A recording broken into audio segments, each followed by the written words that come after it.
Could it be that the intense conflict we see unfolding today, the headlines, the shifting alliances, the escalating threats, is not as recent as it appears? What if this profound struggle between Israel and Iran wasn't born in government offices, but was, in fact, etched into the sacred pages of ancient scripture? Imagine, long before missiles arced across the sky or nations chose sides, the heavens themselves had already spoken, declaring the end from the very beginning. In a world where digital warfare and nuclear arsenals dominate our news, it's easy to point fingers at politics, ideologies, or economic factors for the mounting chaos. But what if, just beneath the surface of military strategies and political maneuvers, lies something far older, far deeper, something profoundly spiritual? Is it possible that the hostility between Iran and Israel isn't merely about earthly power, but rather an intricate part of a divine blueprint, meticulously laid out centuries ago? This isn't just a historical account of nations. It's a prophecy, actively unfolding before our very eyes. But what do the ancient texts tell us about how this particular chapter will conclude? Stay with me as we journey into those ancient words, seeking to uncover the powerful prophetic truth behind this epic clash of nations. If you're ready to unlock the secrets hidden within these sacred writings, then join me as we embark on this profound exploration. What we discover next just might completely transform everything you thought you knew. To truly unearth the hidden origins of the unending conflict between the Jewish and Arab peoples, we must travel back in time, not just through historical epochs, but deep into the ancient sands of divine purpose. Picture it, a vast, desolate wilderness where silence reigned supreme and time itself seemed to stand still. In the heart of this barren landscape stood one man, Abraham. He was not a king, nor a mighty warrior, but simply a man chosen by God himself. It was in this place that Abraham received a promise so monumental, so potent, that it would send ripples across countless generations and fundamentally shape the destinies of entire nations. The voice of the Lord declared in Genesis 12:7, "To your offspring I will give this land." But who exactly were these offspring? Before the promised child Isaac even drew his first breath, Abraham fathered another son, Ishmael, through Hagar, his Egyptian servant. Can you feel the deep tension that must have resided in Abraham's heart? One son born of patient waiting and profound faith, the other born of human decision and a moment of desperation. Ishmael was not rejected. On the contrary, he was cherished. He was seen by God. In fact, the Lord spoke clearly in Genesis 17:20-21, saying, "As for Ishmael, I have heard you. I will surely bless him, but my covenant I will establish with Isaac." Do you perceive that distinct, divine split? Two sons, two distinct beginnings, two separate lines of destiny that, one day, would collide with the force of fire against oil. Ishmael would go on to become the father of many great nations, his lineage branching out into the vast Arab tribes, many of whom would later form the very foundation of the Islamic world. Isaac, on the other hand, would give birth to Jacob, the man famously renamed Israel, from whom 12 tribes would emerge to carry the sacred covenant of God through the annals of history. Now pause for a moment.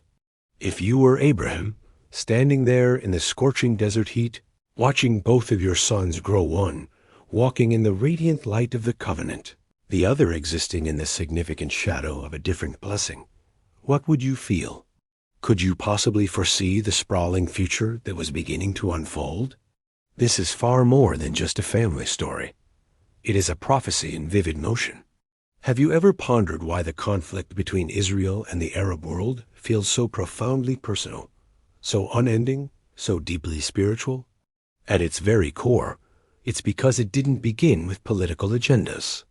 It began with a promise that continues to reverberate through the bloodlines of nations even today. What if your own family carried a divine division like this? Would you recognize its spiritual implications, or would you only perceive the visible surface? The battle you see playing out on the news might just be the direct fulfillment of ancient words spoken under a desert sky. But this is truly only the beginning. Are you ready to hear what happened next? Yet, hidden beneath the centuries of struggle between the descendants of Isaac and Ishmael lies a third, often whispered about but rarely highlighted, branch. While the spotlight has long shone on the sons of Abraham, what if the true key to understanding today's intricate global tensions requires us to look even further back to the days immediately following the Great Flood, when Noah's sons stepped out into a world made clean and silent once more? Among Noah's 3 sons, it was Japheth who fathered a lineage that would stretch far across the continents. Genesis 10:2 lists his sons, and among them was Madai. Who was Madai? His name appears only briefly, but his descendants would eventually merge with one of the most formidable forces the ancient world had ever known, the Persians. Can you feel the quiet, deliberate unfolding of destiny? From Japheth came the Medes, and when they joined forces with the Persians, they birthed the Medo-Persian Empire, a mighty kingdom of iron and silver, destined to rise, to crush Babylon, and to etch its name into the very structure of biblical prophecy. And today, we know this ancient land by another name, Iran. Have you ever truly considered that Iran's roots stretch all the way back to the sons of Noah? That modern geopolitical tensions might actually be profound echoes of ancient bloodlines and meticulous divine orchestration? While the world sees a nation with nuclear ambitions and significant regional influence, the Bible sees something far, far older, a people foretold.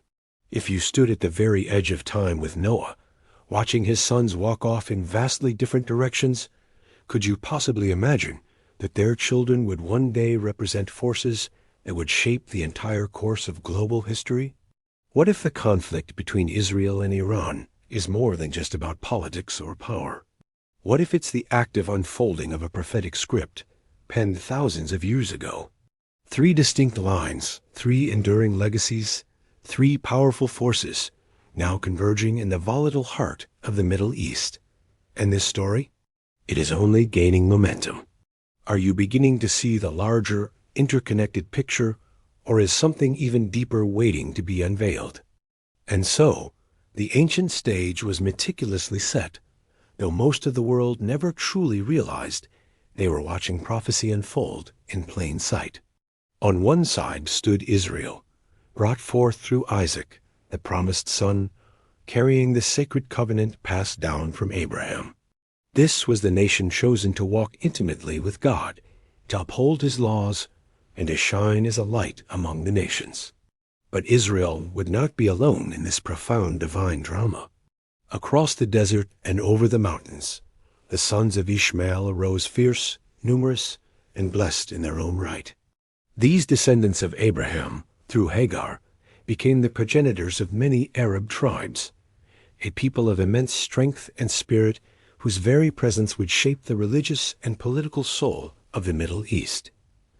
Though the covenant did not pass through Ishmael, God's steadfast promise to bless him remained unshaken. Could this be why the tension has never been solely about land, but about deep-seated legacy? And then, from a third direction, seemingly distant yet prophetically significant, came the descendants of Japheth through Madai, who ultimately merged with the rising power of Persia. From this powerful union emerged an empire so vast and influential that it would one day challenge Babylon itself. That colossal empire, the Medo-Persian Colossus, still casts its long, formidable shadow through what we now call Iran. Did you ever truly imagine that Iran's very origin could be traced back to Noah's own bloodline? 3 distinct branches, 3 ancient names: Israel, Persia, the Arab nations. Each bound not just by shared history, but by heaven itself, each carrying a vital piece of a divine puzzle that spans continents and centuries.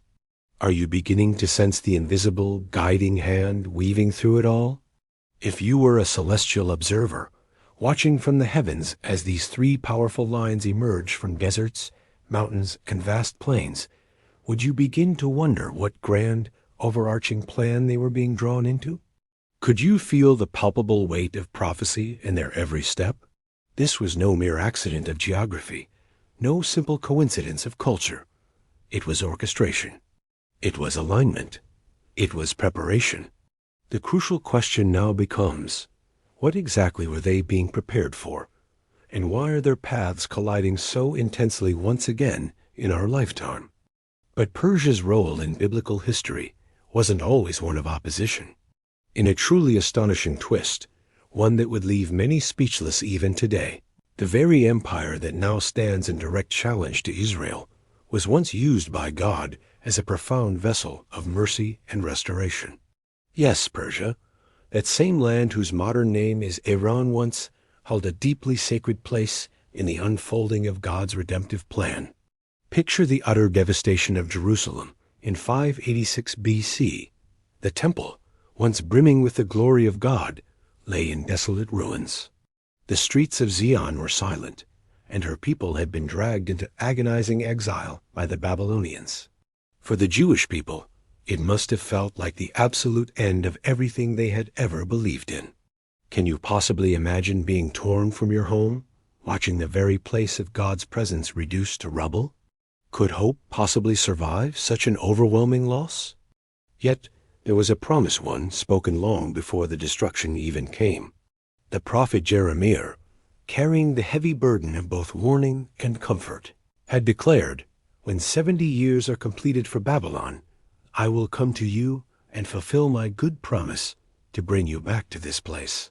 A promise that seemed utterly impossible, until God reached into the very fabric of history and stirred a heart no one, absolutely no one, would have expected. Enter Cyrus the Great, a pagan king, a ruler with no covenant, no Torah, no priesthood. And yet, 150 years before he was even born, the prophet Isaiah wrote his name.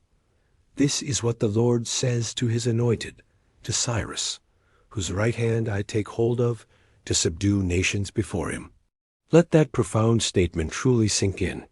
God called a Persian king his anointed.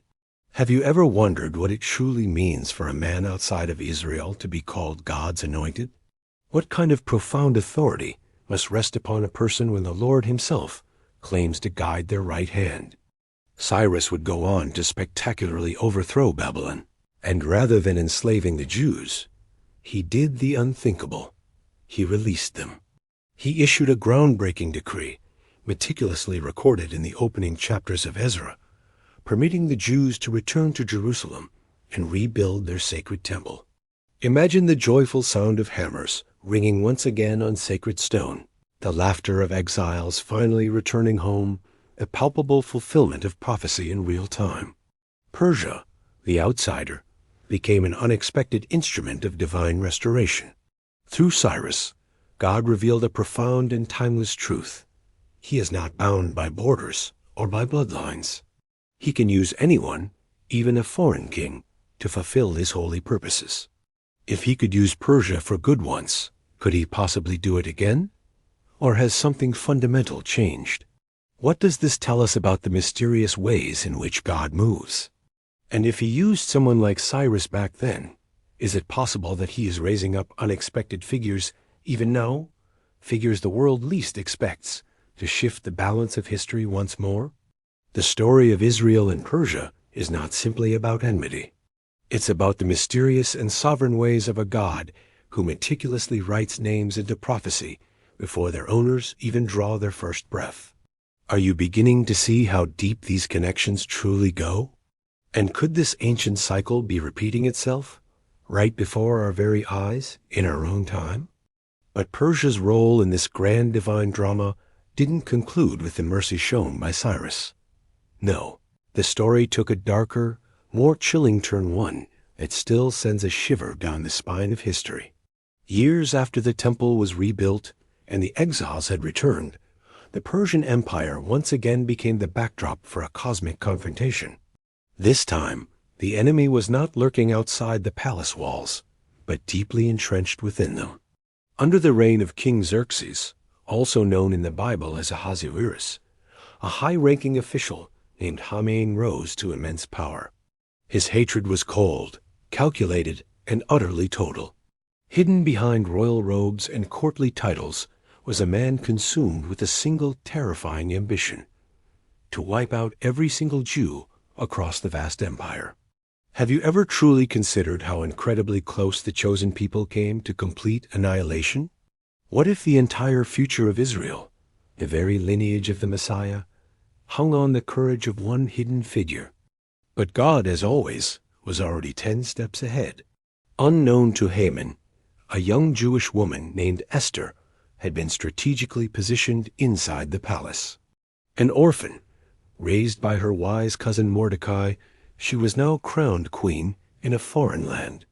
Esther may have looked like royalty on the outside, but deep within, she carried the destiny of her entire people. And when the hour of decision came, she faced the ultimate test: remain silent and safe, or speak up and risk absolutely everything. Mordecai's words in Esther 4:14 still resound across centuries, powerful and poignant. Who knows but that you have come to your royal position for such a time as this? Have you ever truly wondered if your own position, your job, your influence, your platform was divinely appointed for a purpose far greater than yourself? Esther bravely chose to act. She exposed Haman's wicked plot before the king, and her courage turned the tide. The Jews were miraculously saved, the enemy was decisively defeated, and once again, Persia became the unlikely battleground of divine deliverance. But beneath the miracle, a darker truth lingered, one that never truly vanished. A profound spiritual tension had begun to take deep root. What had once been a land of restoration under Cyrus had now given birth to a sinister plot of extermination under Haman. The very same soil that once offered freedom now harbored a deadly seed of destruction. And that seed? It did not die. Isn't it strange how history can shift so dramatically with the rise of just one heart, whether for immense good or unspeakable evil? And what if the malevolent spirit that once moved through Haman never truly vanished, but simply waited in silence, patiently looking for its moment to return? Centuries passed, but that dark shadow remained. Persia would indeed rise again, not with scrolls of liberation, but with words that chillingly echoed ancient hatred, not with decrees of return, but with cries of annihilation. Could it be that the past is speaking directly to the present? And if so, are we truly listening? The story, my friends, is not finished. In fact, it may just be beginning again. Do you see it? Or are you still looking at Persia as merely a place on a map? Then, in 1979, history took a chilling, seismic turn. The ancient land once known as Persia, the powerful empire that had once freed the Jews under Cyrus and later grievously threatened them under Haman, was dramatically reborn with a new, formidable face. This time, it was not as a monarchy, but as a theocracy. The Islamic Revolution swept across Iran like a raging storm, toppling the Shah and raising a new banner over the nation, one not merely political, but profoundly, deeply spiritual. A regime rooted in Shiite Islam emerged, carrying not only ambitious national goals, but an apocalyptic vision. From its earliest declarations, this new Iran proclaimed an unshakable mission: the utter destruction of Israel. Can you truly imagine a modern government whose founding documents are infused with such ancient, virulent hatred? Iran's leaders began to openly call Israel the Little Satan, a title drenched in contempt and loaded with religious symbolism. Their chilling vow to erase her from existence, to cleanse the land of the very people once promised by God himself, was not just empty rhetoric. Iran's backing of proxy groups like Hezbollah and Hamas has, in essence, transformed mere words into formidable weapons. Through a relentless stream of funding, specialized training, and a constant supply of arms, Iran has deliberately ignited fires of terror across the Middle East. These groups don't simply oppose Israel. They exist, in part, to fulfill Iran's unspoken prophecy, to strike relentlessly at the covenant people from the shadows. Their very constitution doesn't just suggest opposition to Israel. It outright denies Israel's right to exist. Not to negotiate, not to coexist, but to exist at all. But beneath the layers of military strategies and political speeches, can you feel it? There's something far darker, something ancient, at work. What profound power compels a nation to forge its very identity around the destruction of another nation? Is this merely politics, or is it prophecy resurfacing, echoing through the corridors of time? What if the same malevolent spirit that whispered to Haman now reverberates through modern microphones and is etched into missile blueprints? What if this isn't just a regional feud, but a spiritual war, stretching back to the desperate cries of Ishmael, the sacred promises to Isaac, and the rising voice of Japheth's sons? If you lived in Israel today, knowing that your enemies are not just at your borders, but are foreshadowed in the pages of ancient prophecy, how would you pray? How would you prepare? Iran's transformation in 1979 wasn't just a shift in political power. It was a profound shift in spiritual atmosphere. And while the world sees only political conflict, those with eyes to truly see might discern something far deeper. The stage is being set once more. The same soil that once witnessed both deliverance and destruction now trembles with prophetic tension. Can you sense it? The ancient players have returned to the stage, and the final act may be closer than we dare to imagine. Hidden deep within the pages of the book of Daniel lies a revelation so profound, most overlook it entirely. In chapter 10, we find the prophet Daniel in a moment of intense spiritual desperation. For 21 days, Daniel fasted no bread, no wine, no meat-seeking understanding from God, but heaven seemed utterly silent. Why the delay? Had his fervent prayers gone unheard? Then suddenly, an angel appeared, radiant and breathless with urgency. And what he said shattered the very boundary between the physical and the spiritual. The prince of the Persian kingdom resisted me 21 days. Wait, what prince? Daniel lived in exile under the earthly Persian Empire, but this was no mere earthly ruler. This was a spiritual principality, a dark, powerful force specifically assigned to Persia, potent enough to delay a heavenly messenger. Can you truly grasp the immense weight of that?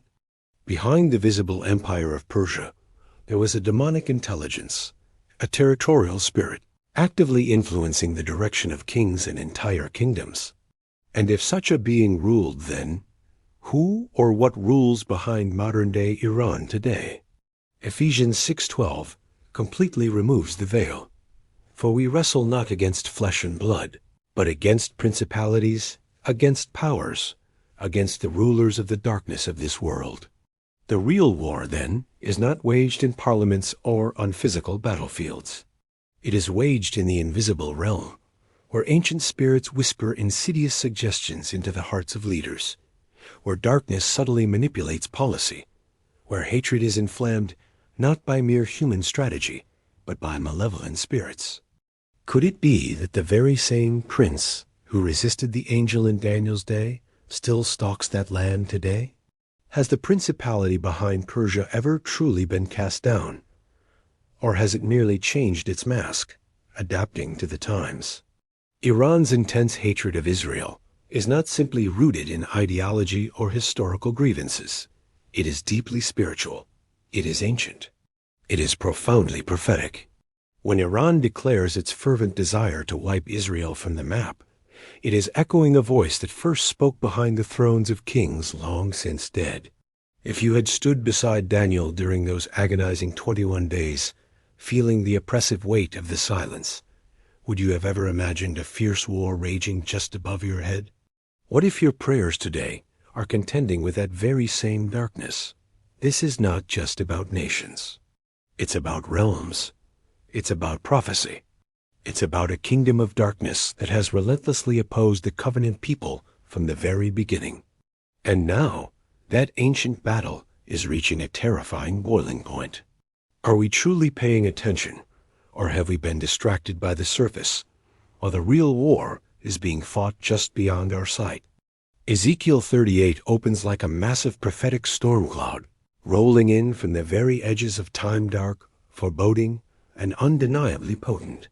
In this ancient chapter, penned thousands of years ago, the prophet describes a terrifying vision. A vast coalition of nations rising in unison against one small sacred land. And at the very heart of this formidable alliance, standing boldly among the aggressors, is none other than Persia, modern-day Iran. Persia, Cush, and Put will be with them. The names may sound ancient, but their modern echoes are unmistakable. But Persia is not alone. Marching beside her are nations from the south, regions known today as North Africa, and from the far north, a strange and powerful figure emerges. Gog, from the land of Magog. Who is this Gog? His identity has fueled intense debate for generations. Some scholars trace him to the areas near modern-day Russia or the vast steppes of Central Asia. Others see him as a broader representation, a symbolic leader of a global anti-Israel alliance. Can you truly imagine such a coalition forming today? A confederacy that includes Iran, powerful North African nations, and formidable northern giants, uniting not for peace, but with a singular, deadly objective: to wipe Israel off the map. What profound force would compel such diverse nations, so different in culture, language, and politics, to come together in such violent unity? Could the answer be found not in diplomacy, but in destiny? Ezekiel's vision isn't vague or poetic. It's chillingly specific, a massive, organized force advancing toward Israel in the last days. Their purpose: total destruction. Their motive: direct opposition to God's covenant. If you were living in Israel today, watching alliances tighten and hostilities grow, would you feel the ominous shadow of Ezekiel's words creeping closer? Could we be standing at the very threshold of the prophecy spoken over 2,500 years ago? And here's what's most unsettling. This isn't just a geopolitical scenario. It's a spiritual convergence. Persia, once a tool of God's mercy, now reemerges as a leading threat in an end-times war. Gog, shrouded in mystery, prepares to move. The stage is not merely being set, the actors are stepping into their appointed places. Have you ever felt that history was repeating itself, but this time on a scale so vast that only prophecy could have predicted it? The message of Ezekiel is not a riddle. It's a warning, a revelation, a profound glimpse into the final confrontation between the forces of darkness and the people of promise. And as the alliances grow stronger and the rhetoric becomes more violent, we are left with a sobering question. Are we watching the very beginnings of Ezekiel 38 unfold before our eyes? Yet, even as the storm gathers, God is not silent. The prophecy in Ezekiel 38 does not conclude with the rise of dark alliances or the chilling threat of annihilation. Instead, it crescendos with the voice of divine fury.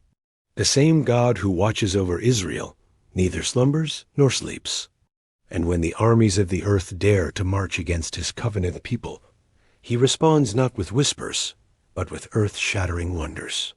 Listen to the thunderous declaration of Ezekiel 38 to 18:23.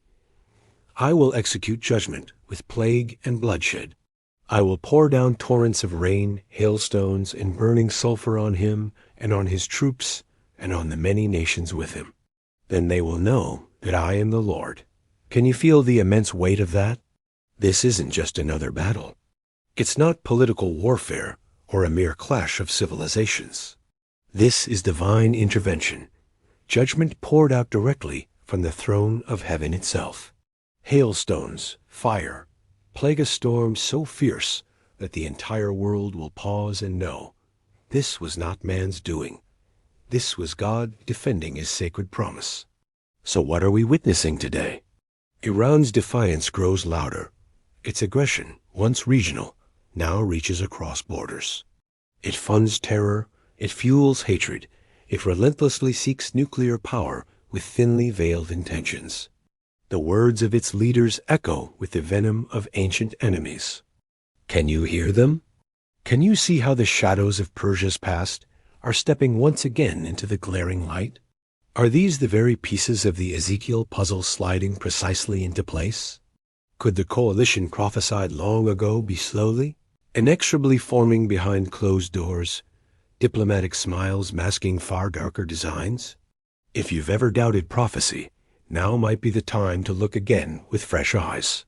What are the odds that the very nations named by Ezekiel, Persia, Put, Cush, Magog, are all growing more vocal, more aligned, more prepared? Imagine standing in the middle of a battlefield where missiles rain from the sky, but then something profoundly shifts. Fire not launched by human hands, hail not born of nature. Could you recognize the stark difference between a war of men and the righteous wrath of God? This is not just a story of enemies. It's a story of covenant, of a God who is promised and who will never, ever break that promise. And when the world rises to challenge that covenant, the Lord himself steps into the fray. So the question is no longer if God will act. The question is, how close are we to seeing it unfold with our own eyes? Will you be ready to recognize his hand when it moves? Or will you be among those left in awe, finally saying, "Surely this was the Lord"? The prophecy grows sharper now, no longer shadowed in mystery, but radiant with divine certainty. Zechariah 14 lifts the veil on the final, climactic act. The nations will gather against Jerusalem, the prophet declares. But just when the darkness seems absolute, when the armies of the earth encircle the holy city, something utterly beyond comprehension happens. Then the Lord will go out and fight against those nations, as he fights on a day of battle. On that day, his feet will stand on the Mount of Olives. Can you feel the trembling of the earth in those words? The very mountain where Jesus once wept, prayed, and ascended into heaven. Acts 1:9-12 tells us it was from the Mount of Olives that he rose in glory, is the very place where he will return. This isn't speculation. This is divine precision. The first descent and the final descent in the exact same sacred place. And when he returns, it won't be to hold peace talks or offer diplomatic solutions. There will be no round tables, no treaties, no negotiations. When his feet touch that sacred mountain, it will be the undeniable signal that the war is over not by surrender, but by sovereign, absolute victory. Because he's not coming back as a suffering servant. He's coming back as a reigning king. Revelation 19:11-16 captures the moment with holy fire. Heaven opened, and there before me was a white horse, whose rider is called Faithful and True. With justice he judges and makes war. On his robe and on his thigh he has this name written, King of Kings and Lord of Lords. Can you picture it?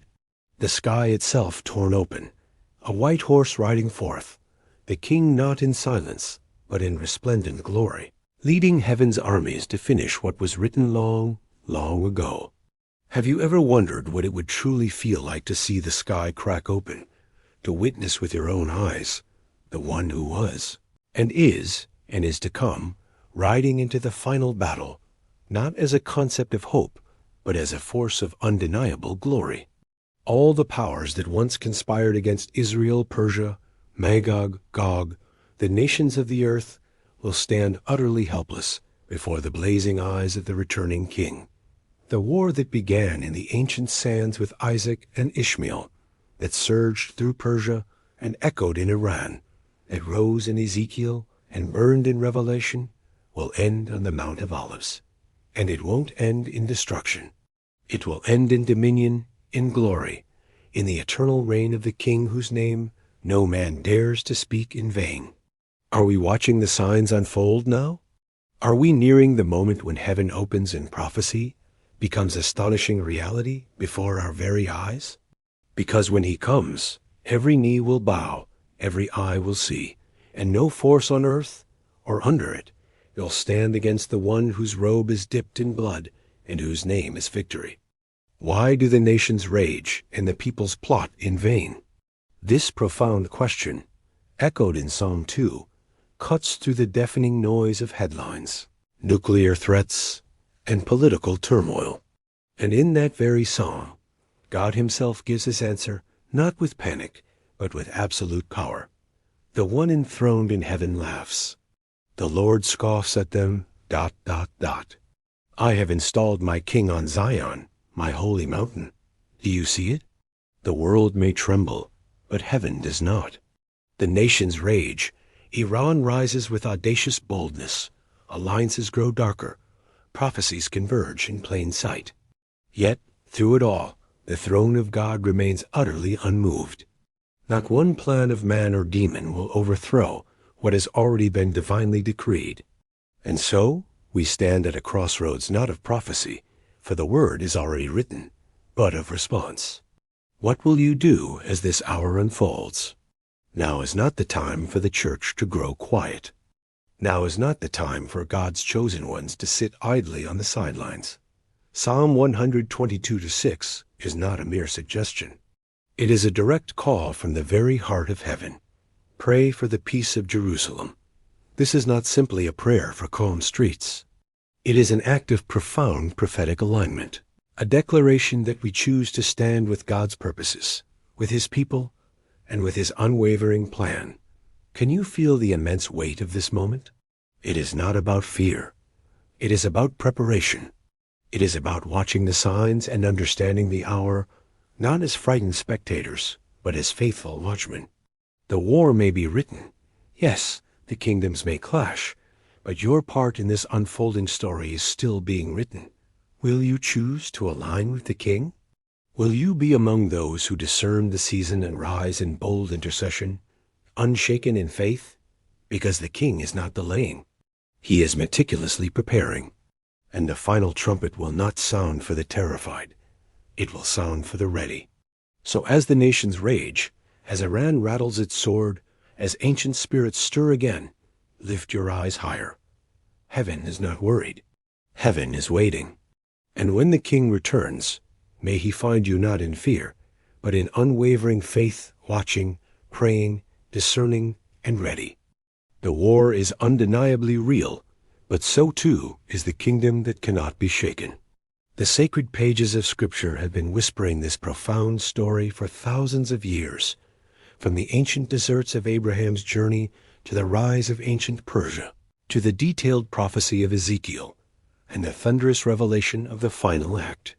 Every detail, every name, every nation has been meticulously leading to this divine intersection between heaven's eternal plan and man's persistent rebellion. And now, we are watching it unfold before our very eyes. The conflict between Iran and Israel is not just geopolitical. It is deeply spiritual. It is ancient. It is profoundly prophetic. Iran's threats are not isolated shouts in the dark. They are chilling echoes of a war that began long, long ago, when covenant and opposition first collided. What we see today in the news, the rising tensions, the missile strikes, the alliances forming in silence, is not just about borders. It is about the very throne. It is about the king. But through all the chaos, one truth remains utterly unshaken. God reigns.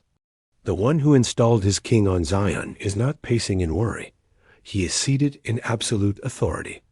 And that king, faithful and true, is coming back not to negotiate, but to reign. So what do we take from this? What profound truth do we carry into our hearts as we see prophecy walking toward us in real time? You are not powerless in this war.